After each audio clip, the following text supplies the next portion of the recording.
Sir ಕಾಟೇರಮ್ಮನ ಆಶೀರ್ವಾದದಿಂದ ಇವತ್ತು Kaatera cinema release ಆಗಿದೆ. ಒಂಥರ ಹಬ್ಬದ ವಾತಾವರಣ ಅಂತಲೇ ಇಂಡಸ್ಟ್ರಿ ಕರ್ನಾಟಕದಲ್ಲಿ. ಫಸ್ಟ್ ರಿಯಾಕ್ಷನ್ ಎಷ್ಟು ಖುಷಿ ಆಗ್ತದೆ ನಿಮಗೆ ಅಂತ?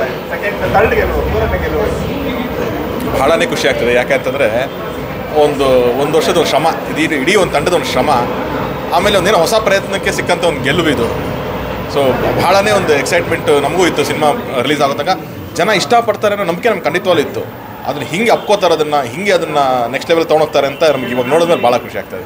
ಸರಿ, ಒಂದು 2 ಲೈನ್ ಇದೆ ಸಿನಿಮಾದಲ್ಲಿ. ಅಂದರೆ ಕಮರ್ಷಿಯಲ್ ಅಂತ ಒಂದು ಕಂಟೆಂಟ್ ಅಂತ ಒಂದು. ದರ್ಶನ್ ಸರ್ನ ಇಟ್ಕೊಂಡು ಎರಡೂ ಟ್ರೈ ಮಾಡಿ ಎರಡೂ ಸಕ್ಸಸ್ ಆಗಿರೋದು ಒಂದು ತುಂಬಾ ಇಷ್ಟವಾದಂತಹ ಸಂಗತಿ. ಯಾಕಂದರೆ ಮಾಸ್ ಅಂತ ಇಷ್ಟಪಡೋರು ಮಾಸ್ ಇದೆ, ಕಂಟೆಂಟ್ ಅಂತ ಇಷ್ಟಪಡೋರು ಕಂಟೆಂಟ್ ಇದೆ. ಸೊ ಈ ಒಂದು ಪ್ರಯತ್ನದಿಂದ ಇಡೀ ಒಂದು ಹಳೆ ಆರ್ಟಿಸ್ಟನ್ನೆಲ್ಲ ಹಾಕ್ಕೊಂಡು ಒಂದು ಇಂಡಸ್ಟ್ರಿನೇ ಒಂದು ದೊಡ್ಡ ಗೆಲುವು ಕಂಡಿದೆ ಅಂತಲೇ ಹೇಳ್ಬೋದು. ಸೊ ಈ ಒಂದು ಅಂದರೆ ಪ್ರಯತ್ನಗಳು ಮುಂದಿನ ದಿನ ಜಾಸ್ತಿ ಆಗ್ತದೆ. ಅದೇ ಸರ್, ನಮಗಿದ್ದಿದ್ದ ಉದ್ದೇಶನೂ ಅಷ್ಟೇ. ಏನು ಅಂತಂದರೆ ಎಲ್ಲ ಕೆಲವು ಕಾಂಟೆಂಟ್ ಸಿನಿಮಾ ಅಂತ ಮಾತಾಡ್ತೀವಿ, ಕೆಲವೊಂದು ಕಮರ್ಷಿಯಲ್ ಸಿನಿಮಾ ಅಂತ ಮಾತಾಡ್ತೀವಿ. ಅದೆರಡನ್ನು ಬ್ರಿಡ್ಜ್ ಮಾಡಬಹುದಾ, ಅದನ್ನೆರಡನ್ನೂ ತಂದರೆ ಎರಡು ಆಡಿಯನ್ಸ್ನೂ ಒಳಗಡೆ ತೊಗೊಂಬರಬಹುದಾ ಅಂತಲೇ ಒಂದು ಪ್ರಯತ್ನ ಇದ್ದಿದ್ದು. ಅದನ್ನು ಒಂದು ಸೂಪರ್ ಸ್ಟಾರ್ನ ಇಟ್ಕೊಂಡು ಹೇಳ್ಬಹುದಾ ಅನ್ನೋದು ಒಂದು ಇದ್ದಿದ್ದು. ಸೊ ದರ್ಶನ್ ಸರಿ ಫಸ್ಟ್ ಥ್ಯಾಂಕ್ಸ್ ಹೇಳ್ತೀನಿ. ಯಾಕಂದರೆ ಈ ಥರ ಒಂದು ಕತೆ ಒಪ್ಕೊಂಡ್ರು ಅವರು. ಹೌದು, ಮಾಡೋಣ ಬಾ, ಈ ಥರದ್ದು ಒಂದು ಪ್ರಯತ್ನ ಮಾಡೋಣ ಅಂತ ಅಂದ್ಬಿಟ್ಟಂದ್ರು. ರಾಕ್ಲೈನ್ ಸರ್ ಆಯಿತು ಬಾ, ನಾನೊಂದು ಚಾನ್ಸ್ ತಗೊಂಡು ಅಂದರೆ ಎಲ್ಲರೂ ಕೂಡ್ಕೊಂಬಂತ ಗೊತ್ತಾ. ಇವತ್ತಿಷ್ಟು ದೊಡ್ಡ ಗೆಲುವು ಸಿಕ್ಕಿರೋದು ಅದೇ ಮೇನ್ ರೀಸನ್ ಅಂತ ನಾನು ಹೇಳಕ್ಕೆ ಇಷ್ಟಪಡ್ತೀನಿ. ಒಬ್ಬ ಸೂಪರ್ ಸ್ಟಾರ್ ಅಂದರೆ ತುಂಬ ಫ್ಯಾನ್ ಹೊಂದಿರುವಂಥ ಹೀರೋ ಸಿನಿಮಾ ಮಾಡೋದು ಭಾಳ ಕಷ್ಟ ಅಂತ ಹೇಳ್ತಾರೆ. ಯಾಕಂದರೆ ಅವರು ಫ್ಯಾನ್ಸ್ಗೋಸ್ಕರ ಸಿನಿಮಾ ಮಾಡ್ಬೇಕಾ, ಇಲ್ಲ ಜನರಿಗೋಸ್ಕರ ಸಿನಿಮಾ ಮಾಡಬೇಕು, ತುಂಬ ಕನ್ಫ್ಯೂಷನ್. ಫ್ಯಾನ್ಸ್ಗೆ ಏನು ಬೇಕು, ಅವರ ಹೀರೋಯಿಸಮ್ ಬೇಕು, ಅವರ ಚಿನ್ನ ಚಪ್ಪಾಳೆ ಹೊಡಿಬೇಕು ಅಂತ ಒಂದು ಎಕ್ಸ್ಪೆಕ್ಟ್ ಮಾಡ್ತಾರೆ.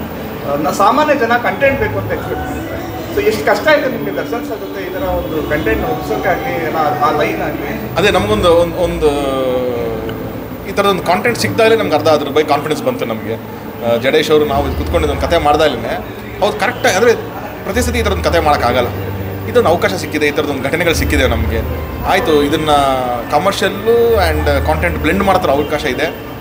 ದರ್ಶನ್ ಸರ್ ಒಂದು ಹೇಳಿ ನೋಡೋಣ ಅಂತಂದಾಗ ಅವ್ರು ಯಾವಾಗ ಅದನ್ನು ಅಪ್ಕೊಂಡು ಓಕೆ ಇದು ಮಾಡೋಣ ಅಂತ ಅಂದರು, ಅಲ್ಲಿಂದನೇ ನಮಗೆ ಇದು ಅರ್ಧ ಗೆಲುವು ಸರ್. ಇವತ್ತೇನು ಸಿಗ್ತಾ ಇದೆಯೋ ಇದು ಅವತ್ತಿನ ಗೆಲುವೇನೆ ನಮಗೆ. ಹಿಂಗಾದಾಗ ಏನಾಗುತ್ತೆ, ಒಂದು ದೊಡ್ಡ ಸ್ಟಾರ್ ಈ ಥರ ಮಾಡ್ತಾರೆ ಅಂತಂದಾಗ ನೆಕ್ಸ್ಟ್ ಹೊಸಬ್ರಿಗೂ ಒಂದು ಜೋಶ್ ಬರುತ್ತೆ.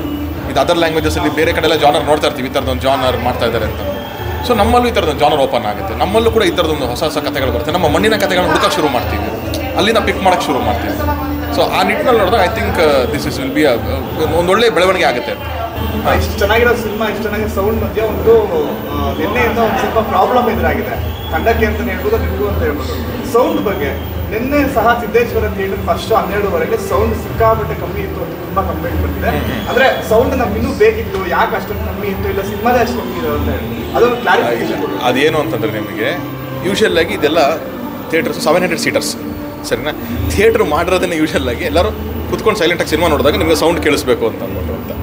ಆದರೆ ಏನಾಗುತ್ತೆ ಅಲ್ಲಿ ಆಲ್ಮೋಸ್ಟ್ ಪ್ರಸನ್ನದಲ್ಲಿ ಒಂದು ಥಿಯೇಟ್ರ್ಗಿಂತ ಜಾಸ್ತಿ ಜನ ಒಳಗಡೆ ಇತ್ತು, ಸಿದ್ದೇಶ್ವರದಲ್ಲೂ ಹಾಗೆ ಇತ್ತು. ಸೊ ಏನಾಗುತ್ತೆ, ನಿಮಗೆ ಜನ ಜಾಸ್ತಿ ಆದಷ್ಟು ನಿಮಗೆ ಸೌಂಡ್ ಡ್ರಾಪ್ ಆಗುತ್ತೆ. ಆಮೇಲೆ ಕೂಗಾಟ, ಕಿರ್ಚಾಟ, ಆ ಸೆಲೆಬ್ರೇಷನ್ನು, ಆ ಪಟಾಕಿಗಳ ಸೌಂಡ್ ಮಧ್ಯದಲ್ಲಿ ನಿಮಗೆ ಓವರ್ ಶ್ಯಾಡೋ ಆಗುತ್ತೆ. ಈಗ ನೋಡಿ, ಬೆಳಗ್ಗೆಯಿಂದೆಲ್ಲ ಶೋಸ್ ನಡೀತಿದೆ, ನೀವು ಅದನ್ನೇ ಮಲ್ಟಿಪ್ಲೆಕ್ಸಲ್ಲಿ ಹೋಗಿ ನೋಡಿ ಅಥವಾ ಬೇರೆ ಕಡೆ ನೋಡಿದಾಗ ಪರ್ಫೆಕ್ಟಾಗಿರುತ್ತೆ ನಿಮಗೆ ಸೌಂಡ್ಸ್ ಎಲ್ಲ. ಇದು ನಮ್ಮ ಪಿಕ್ಚರ್ ಅಂತಲ್ಲ, ಎನಿ ಪಿಕ್ಚರ್ ನೀವು ರಿಲೀಸ್ ದಿವಸ ಹೋದಾಗ ಸೆಲೆಬ್ರೇಷನ್ ಹೆವಿ ಇದ್ದಾಗ ಸೌಂಡ್ ಕಡಿಮೆ ಇಡ್ತಾರೆ. ಆಮೇಲೆ ವಾಲ್ಯೂಮ್ ಜಾಸ್ತಿ ಮಾಡ್ಬೋದಲ್ಲ ಸರ್, ಅಂದರೆ ಜಾಸ್ತಿ ವಾಲ್ಯೂಮ್ ಮಾಡಿದಷ್ಟು ಸ್ಪೀಕರ್ಸ್ ನಿಮಗೆ ಡಿಸಾರ್ಟೆಡ್ ಸೌಂಡ್ ಬರುತ್ತೆ. ಸೊ ಟೆಕ್ನಿಕಲಿ ಕೆಲವು ಇಶ್ಯೂಸ್ ಇರುತ್ತೆ, otherwise it is the same. ಆಮೇಲೆ ಹರಿ ಸರ್ ಅಂತೆಲ್ಲ ಮ್ಯೂಸಿಕ್ ಡೈರೆಕ್ಟರ್ಗಳಿಗೆ ಅದೊಂದು ಲೆವೆಲ್ಸ್ ಇರುತ್ತೆ, ಎಕ್ಸಾಕ್ಟ್ ಇದೇ ಲೆವೆಲ್ಸಲ್ಲಿ ಸಿನಿಮಾ ಸೌಂಡ್ ಆಗಬೇಕು ಅಂತ. ಸುಮ್ಮನೆ ದಬ ಅಂತ ಕೇಳಿಸ್ಬೇಕು.